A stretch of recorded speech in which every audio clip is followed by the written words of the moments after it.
Jeff Pender. You might notice things look a little different here. We are coming to you from our new studio in downtown Jackson. New look, new year, new legislative session. Appreciate you tuning in, and we would ask if you're watching us on YouTube that you subscribe and hit the like button. And anyway, we have a special guest today. He's no stranger to this show, but he's not been here in his new position. We have Jackson Mayor John Horhn. Mayor, welcome.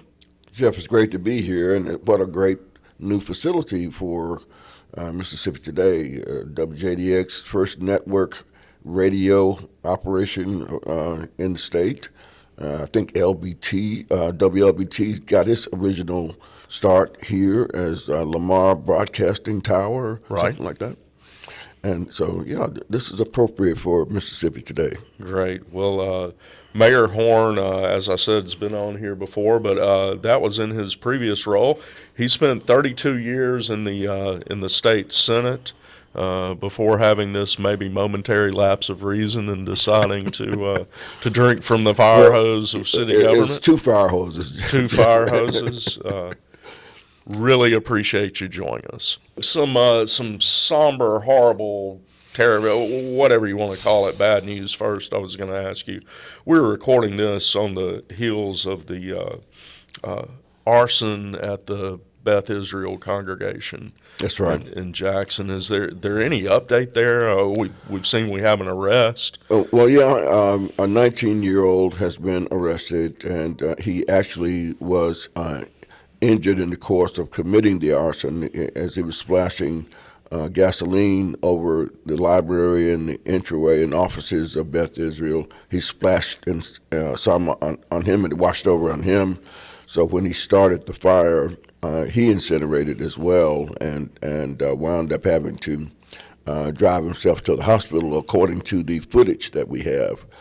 It's really an unfortunate situation when we thought that Mississippi was beyond this sort of thing.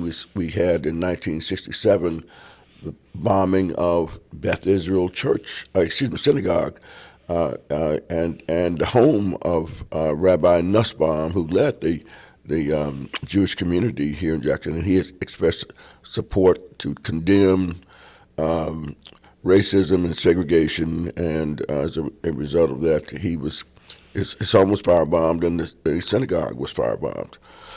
And we thought that we were beyond those days, but here we are again. Well, hopefully the mad ravings of a single lunatic. I think that there may be a possibility that this will be declared to be a hate crime, but we're waiting on the FBI to continue and finish their assessment of the situation, where formal charges will be brought. And we're just waiting, I think, like the officials at Beth Israel to hear what the FBI finally concludes in this matter. Sure. Thank you for the update on that. A lot of issues to talk with you about. Could go on, but one thing in the news lately I wanted to ask you. Well, before we do, I do want to mention that this coming Thursday, last Monday or Tuesday, my office announced that we were issuing a faith-based call to action, where we're inviting church leaders, ministers, rabbis, priests to attend at 6 o'clock this coming Thursday. Sure. This call to action at the Thalia Marr Hall, where we're going to invoke prayer on behalf of the city of Jackson, and just coincidentally, this issue has happened. So we've invited President Schimper, Zach Schimper, to attend and have words in light of the situation with Beth Sure. Israel. That is 6 p.m. 6 p.m. Thursday. This coming Thursday, yes. At Thalia Marr. Yes, the Okay. 15th, January 15th. Sure. Well, like I said, lots of issues would like to touch on with you. One of them being Jackson Water. Yeah. Been some news again lately on that. Where do you see things standing there? I guess, for lack of a better way to ask it, do you trust Jackson Water that the utility's working in the best interest of the city, or what's going on there? Well, I think they're working in the best interest of the city as best they know how.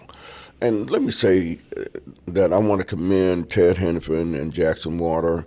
Hennepin is the interim third-party manager that who was appointed by Judge Henry Wingate, who took over the water system when the Department of Justice assigned it to him through EPA, and did yeoman's work in the first few months of dealing with the restoration of our water treatment facility. Sure. and some of our sewer services.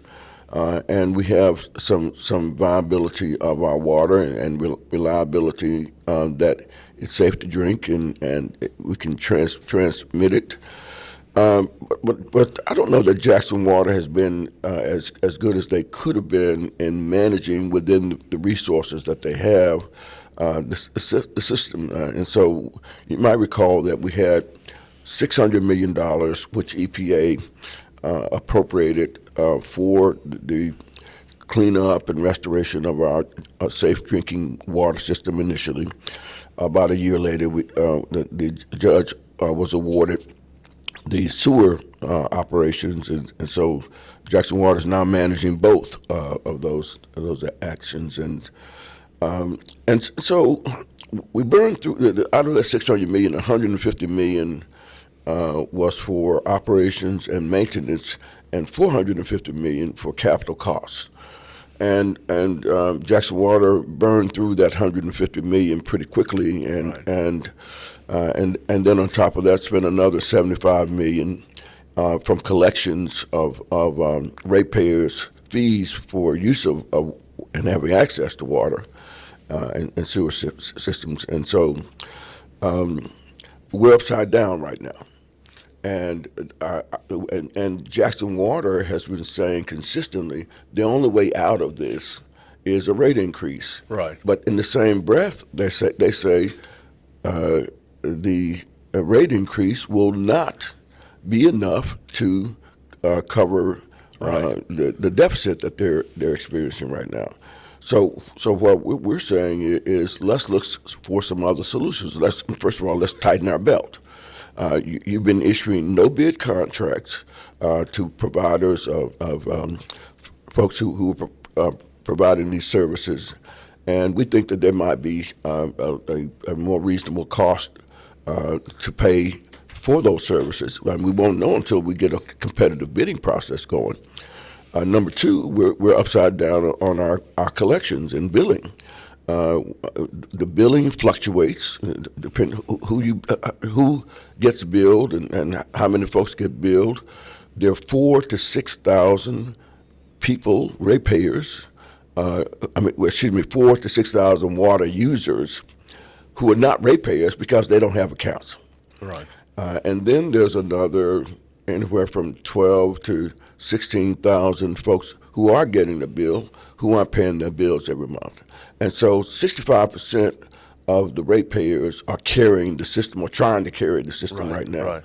And we think that we have got to be a lot more aggressive in terms of finding those stranded water users who don't have accounts, as well as be a little bit more forceful and successful in getting that 14 to 16,000 ratepayers who are getting the bill but who aren't paying the bill. We've got to do a better job of that. And so we're saying to the judge, in fact, there's a status hearing as we speak right now going on before Judge Wingate to see where we get to and whether he is going to approve a rate increase or not. And we certainly, if there is a rate increase, we certainly don't think that the average ratepayer, Jackson has a lot of poor people in this community, and they've about had all they can take in terms of paying their water bills, some of which are very egregious in terms of the amount that they're having to pay on a month-to-month basis. Well, I know we could have a full episode Oh, on yeah. that issue, and we will follow up with you on that as things progress. One other thing going on, I believe you had interviews last week for a new police chief, and beyond that, I believe we saw some relatively new crime statistics that appeared to be heading in the right direction. Correct? I guess. Can you address both of those, perhaps, where you stand in Sure. the search? We once Chief Wade retired back in August of last year, we began the similar stages of beginning a search. However, we could not begin the search legitimately until after the fiscal year began because we didn't have it in the budget to conduct a search. But we were able to recruit a really good search committee here locally. Colonel Charles Haynes, and he's former Highway Patrol chief as well as head of the Mississippi Bureau of Investigations. And he was joined by co-chair George White, who's a U.S. Marshal, retired from the Southern District.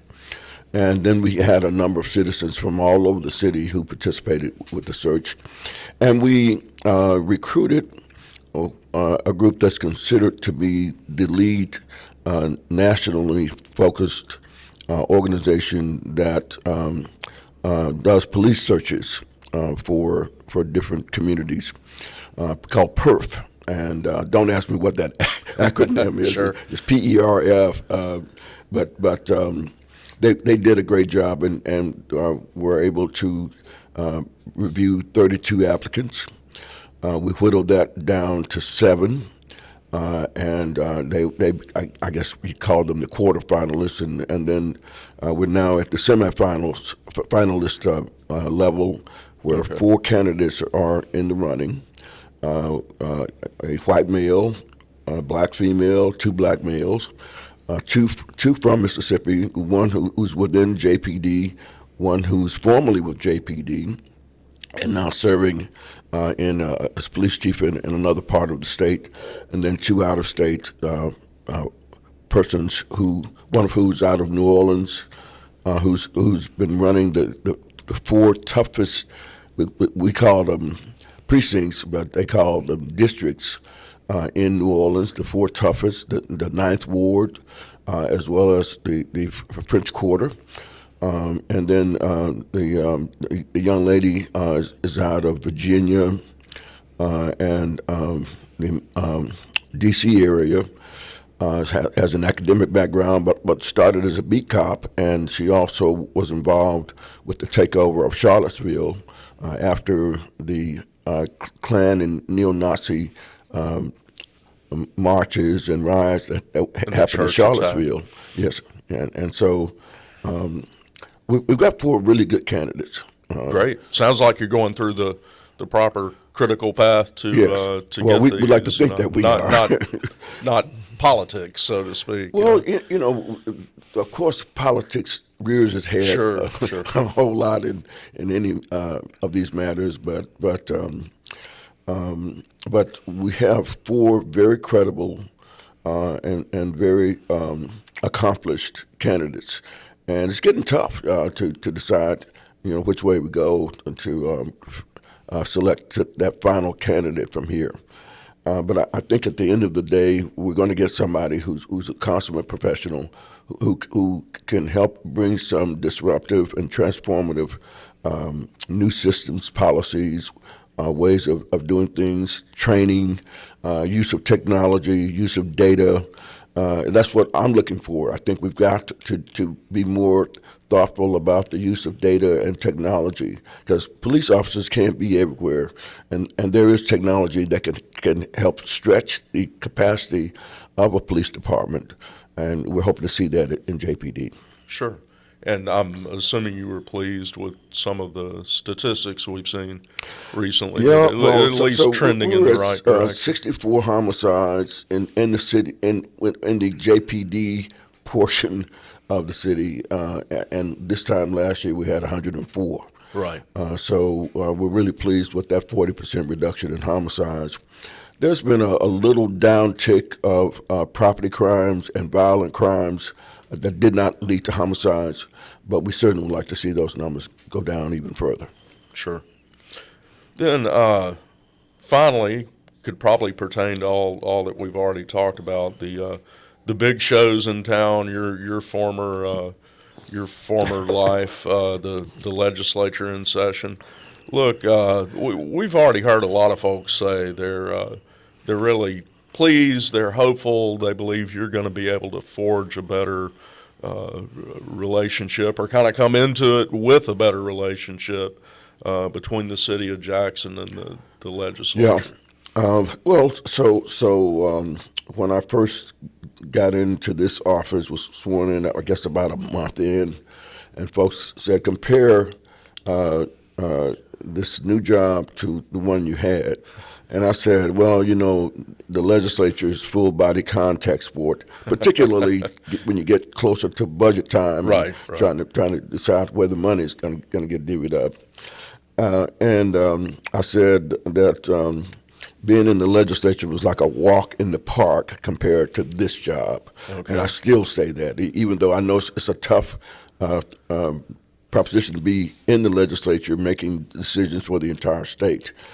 But we came into this job, and the number of crises and problems and challenges that this city faced at on July 1st and faces here on January 12th. We are a city that's a prototype for what ails America. There are so many issues, problems with public safety, blight, homelessness, affordable housing issues, being able to do economic development, to fix the infrastructure. They've got the water, wastewater problems, but we also have pothole issues and street resurfacing issues. Fortunately, we've been able to find $125 million through cobbling together our 1 cent sales tax. We were able to do a $40 million bond issue, and we've got some federal money that we need to find money that we can match to the tune of about $75 million total. And so we've got some promises there, but the problems are massive. We cannot depend entirely upon the state to solve these problems. And one of the things that I was gratified to find out about is that there are a number of corporations and foundations for whom Jackson checks a box for. And early on in the administration, we were asked by people, hey, we're interested in Jackson. Give us something. What you got? And I didn't have anything to give them because the city has not done a comprehensive plan in more than a quarter of a century. And so what we then began the work of doing is to spend 3.5 months to come up with a document which we call Jackson Rising.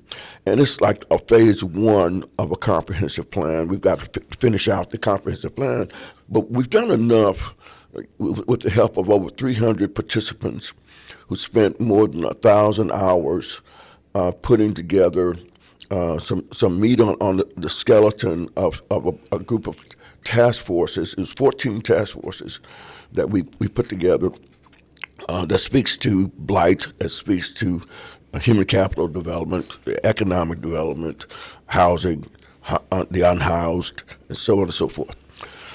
And so we've got a document now that we can put in people's hands. And as a matter of fact, in a few minutes, I'm about to go to make my pitch to the lieutenant governor right. about what the state has an appetite to help Jackson with. And well, I'm sure you know from your past job, having that comprehensive plan, here's what we want to do. I mean, that helps with the legislature, correct, as opposed to? Yes, we think it'll help with, in addition to corporations and foundations, that the state needs to see something as well. Sure. And so we're going to be making some requests that deal with water, sewer, that deal with infrastructure, and that also deal with blight elimination and the unhoused. And in point of fact, one of the most important things is we're not asking a whole lot in comparison to the water, wastewater, or infrastructure, but the unhoused is a major problem in our community. And what I experience is that so many smaller communities around Mississippi will get the unhoused, the homeless, pile them up in a van, drive them to Jackson, and drop them off in downtown in front of the Certainly Union been Station train station, the the bus legend station. we've heard anyway, definitely. Well, we've got video Document. documents, certain police departments even that are dropping folks off. We've got anecdotal evidence and some statistical evidence. When you ask people, you do intake on them, and you say, so how did you get here? Oh, well, they put me in a car and told me I had to come here, and that I was going to get help here. A lot of these folks have substance abuse issues. They have mental health issues, and there's, of course, the issue of housing. And we believe, justifiably so, that there's a role for the state to play in helping us to come up with solutions to this. We can't do it by ourselves. The problem is just too great. But we're also asking for, we've got $46 million from the Federal Highway Administration, and we've got to find a $29 million match to do some major projects like Woodrow Wilson. It's resurfacing, and then the Medgar Evers Boulevard that leads to the Medgar and Myrtle Evers Historic National Park. We've got issues with McDowell Road down south, McDowell Road extension, along with a bunch of arterial roads that need help, and also traffic improvements. And so we've got to find $29 million to match that. And so we're going to the legislatures to see if we can get some help, maybe not for the whole amount of the match, but that's $75 million that we could put on our streets, 46 from the feds, and then 29 million from either the city or hopefully the state. And we've got a situation where we've got to figure out how how to turn around Jackson Water's financial fortunes so that we're not upside down as much as we are. Sure. Well, Mayor, we certainly don't want to hold you back from meeting with the Lieutenant Governor and making a pitch for some of this stuff. But really appreciate you coming on and giving an update. And I hope this is the first of many appearances. Well, Jeff, let us know. we're trying to be as transparent as we know how to be. So being able to do sit-downs like this with Mississippi Today and others, we think it is a good way to keep folks informed. And if folks have questions about, well, why is he doing that? Or what's this about Jackson Water's who saved us? Why are you fighting with Jackson Water? So there's another perspective that needs to be shared from time to time. Sure. Well, again, really appreciate you coming on, and hope to be getting updates from you soon as the session goes on. Well, Jeff Pender, one thing I figured out is you know where to find me. Right. Well, I miss you at the legislature, but yes, sir. Anyway, good talking with you again. Well, I've got a good replacement, and she's a whole lot better looking. Okay. Thank you, sir. Thank you. Thank you for watching this video. Be sure to subscribe and hit the like button, and go to MississippiToday.org for more news.